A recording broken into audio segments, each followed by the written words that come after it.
निवडणूक आयोगाचं राष्ट्रवादीच्या राष्ट्रीय अध्यक्षा सुनेत्रा पवारांना पत्र. पक्ष संघटनेतील बदलांबाबत लवकरात लवकर कागदपत्र सादर करण्याचे आदेश.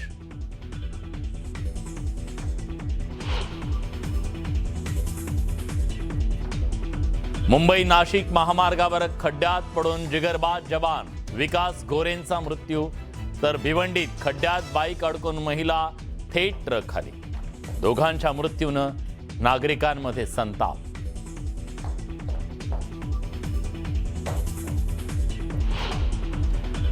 नाशिकला खड्ड्यातून बाहेर काढण्यासाठी भुजबळांना पालकमंत्री करा.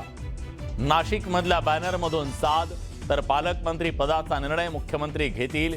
भाजप नेत्यांचा पलटवार.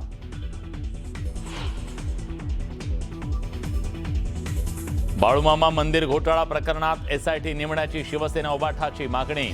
शिवसेना उभाठाचे सहसंपर्क नेत्यांनी केली मुख्यमंत्री फडणवीसांकडे मागणी.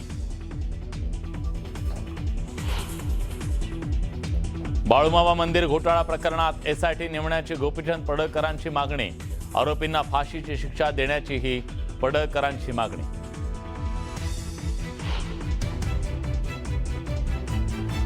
बिहारच्या बांकीपूर विधानसभा पोटनिवडणुकीत जनसुराजचे प्रशांत किशोर यांचा विजय. भाजपच्या नीरज कुमारांचा केला 18,953 मतांनी पराभव.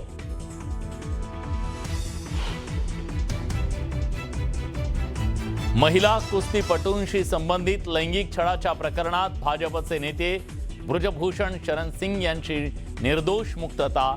निर्णयाला हायकोर्टात देणार आव्हान. विनय फोगाटची पोस्ट.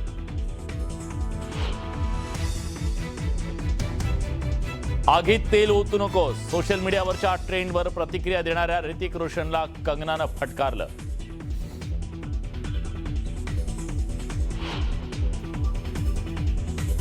आणि खडकवासला धरणातून 29,000 क्युसेक पाण्याचा विसर्ग. मुठा नदी पात्रात गाड्या पाण्याखाली. भिडे पूल वाहतुकीसाठी बंद.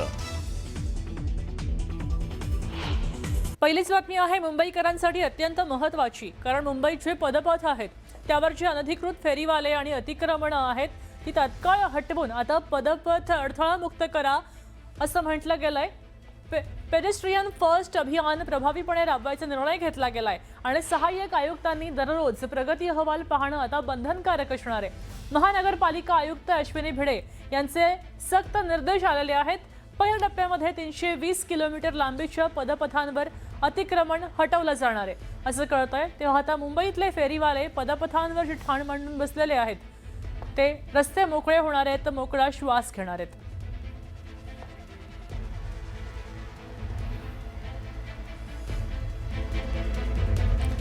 सिद्धिविनायक दान चोरीचा मुद्दा गाजला होता, त्यावरून सदा सरवणकर यांनी स्पष्टीकरण दिलेलं आहे.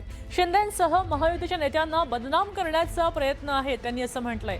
तर चोरी करणारे विशाखा राऊतांच्या जवळचे होते असंही सरवणकर म्हणाले. बहुतांश कर्मचारी शिवसेना उबाठाच्या शाखेत जाणारे होते असा दावा सरवणकरांनी आता केलेला आहे.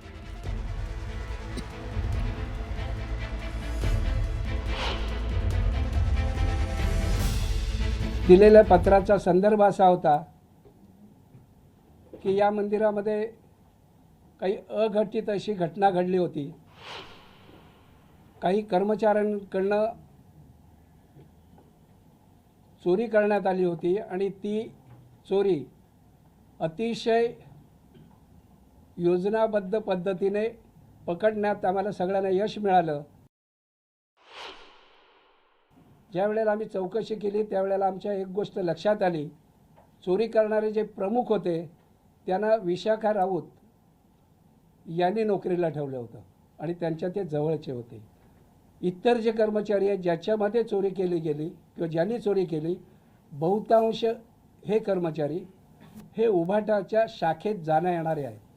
आणि हे ज्या वेळेला लक्षात आलं त्यावेळेला आमचा प्रयत्न हा होता याला कुठला राजकीय रंग न देता आपण ह्याच्यातनं नेमकं काय निघतं हे आपण बघावं.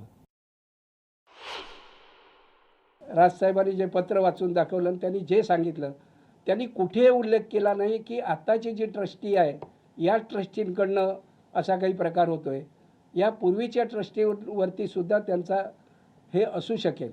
आणि हे मी का सांगतोय की हे जे सगळे कर्मचारी आहेत हे साधारणतः उभाटाशी संबंधित आहेत, सगळ्याला माहिती आहेत. आणि ही जी सगळी एकंदरीत चोरी पकडली गेली त्यासाठी आम्हा सगळ्यांना पोलीस खात्याने सुद्धा अतिशय चांगल्या प्रकारे सहकार्य केलं. तशा प्रकारचं पत्र हे आमच्या काही ट्रस्टीने हे फक्त न्याय आणि विधी खात्याला दिलं. शिंदे साहेबांना पत्र दिलेलं नव्हतं. शिंदे साहेबांना पत्र द्यायची गरज नव्हती. त्याचं कारण असं आम्ही त्यांना जाऊन भेटणार होतो, मुख्यमंत्र्यांना जाऊन भेटणार होतो आणि ही सगळी गोष्ट आम्ही त्यांच्या कानी घालणार होतो. आणि म्हणून मला असं वाटतं ही नसलेलं पत्र, नसलेल्या ठिकाणी शिंदे साहेबांचं नाव आणि युतीमधल्या काही प्रमुख नेत्यांची नावं घेऊन जे बदनाम करण्याचा आणि हिंदूंचं आराध्य दैवत असलेल्या आहे सिद्धिविनायकाला बदनाम करण्याचा जो काही घाट घातला जातोय याबद्दल आपल्याशी बोलावं. आता टीईटी पेपरफुटी प्रकरणाची अपडेट आहे. या प्रकरणी आता 15 जणांना 17 ऑगस्ट पर्यंत न्यायालयीन कोठडी सुनावलेली आहे. आज या सगळ्या 15 लोकांना भिवंडी न्यायालयामध्ये हजर केलं होतं. टीईटी पेपरफुटी प्रकरणी त्यांना आता 15 जणांना ही सुनावलेली आहे. घोडके यांच्या न्यायालयासमोर त्यांना हजर केलं आणि त्यावेळी 17 ऑगस्ट पर्यंत न्यायालयीन कोठडी सुनावलेली आहे अशी प्राथमिक माहिती मिळते.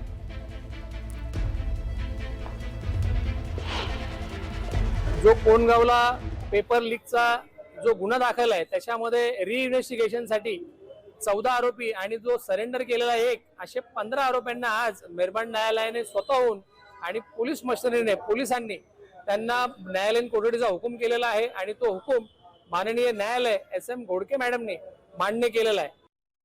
आमदार रोहित पवार यांची अचानक तब्येत बिघडल्याने ते ब्रिज कँडी रुग्णालयात दाखल झाले आहेत. छातीत दुखणे, मळमळ, अंगदुखीचा त्रास झाल्याने ते रुग्णालयात दाखल झाले आहेत. रोहित पवार यांची तब्येत खालावली आहे आणि त्यामुळे ते मुंबईच्या ब्रिज कँडी हॉस्पिटलमध्ये सध्या ॲडमिट झालेत. मळमळ, अंगदुखीचा त्रास त्यांना होत होता आणि त्यांना त्यामुळे रुग्णालयात दाखल करावे लागले. जळगावातील तरसोड पाळधी बायपासच्या पुलाचा भराव कोसळलेला होता. या कोसळलेल्या भरावाची पाहणी मंत्री गिरीश महाजन, गुलाबराव पाटील यांनी केली. दोन्ही सत्ताधारी मंत्र्यांनी रस्त्याचं काम करणाऱ्या ठेकेदाराला खेडेबोल सुनावत संताप व्यक्त केलाय. हा पूल कोसळून मोठी दुर्घटना घडली असती अशी भीती देखील त्यांनी व्यक्त केली. या संदर्भात केंद्रीय मंत्री नितीन गडकरी यांच्याकडे तक्रार करणार असून ठेकेदारावर गुन्हा दाखल करून कारवाई करण्याची मागणी करणार असल्याचं मंत्र्यांनी सांगितलं. अतिशय विषय गंभीर आहे, अतिशय गंभीर विषय या ठिकाणी आहे. अशा पद्धतीने एवढ्या मोठ्या ब्रिजवर थोडाफार पाऊस पडला म्हणजे काही फारही पाऊस तर मी असं म्हणेल. पाऊस आम्ही कालेक पाडलेले आहेत. आता आम्ही कोकणातला पाऊस पडला, पालघरला पाहिलं, रायगड पण छोटासुद्धा पूल 2-5 कोटीचा धसलेला नाही. पण ज्या पद्धतीने या ठिकाणी ही सगळी माती धसलेली आहे हा अतिशय गंभीर आहे. माननीय गडकरी साहेबांच्या कानावर मी सर्व टाकलेलं आहे. त्यांनी सांगितलं की जर कडक ॲक्शन आपण त्या ठिकाणी घेऊ. पण मोठी दुर्घटना टळली असे म्हणायला हरकत नाही. अन्यथा या ठिकाणी वाहनं चालले असताना जर असं झालं असतं तर मला वाटतं मोठी दुर्घटना त्या ठिकाणी झाली असती. या कॉन्ट्रॅक्टरने हे काम सबलेट केलं आणि सबलेट केल्यानंतर आज बघताय की परिस्थिती काय आहे. त्यांना राज्याच्या कोणत्याही नेत्यांनी किंवा पदाधिकाऱ्यांनी तक्रार केली त्याचं त्यांनी NC घेतलेलं नाही, कोणाचं ऐकलं नाही. आसोद्याच्या शेतकऱ्यांनी तक्रार केली त्यांचं ऐकलं नाही, जनरल लोकांनी तक्रार केली त्यांचं ऐकलं नाही, खासदारांनी तक्रार केली त्यांचं ऐकलं नाही, जिल्हा नियोजन समितीमध्ये वेळोवेळी तक्रार झाली त्यांचं ऐकलं नाही. हा मगरूरपणा आहे आणि देवाची कृपा आहे की रेल्वेच्या बाजूला हे धसलं नाही, नाहीतर आज फार मोठी हानी झाली असती. पण आज हा एवढा मोठा रस्ता जाणारा त्यामुळे ट्रॅफिक आज बंद झालेली आहे.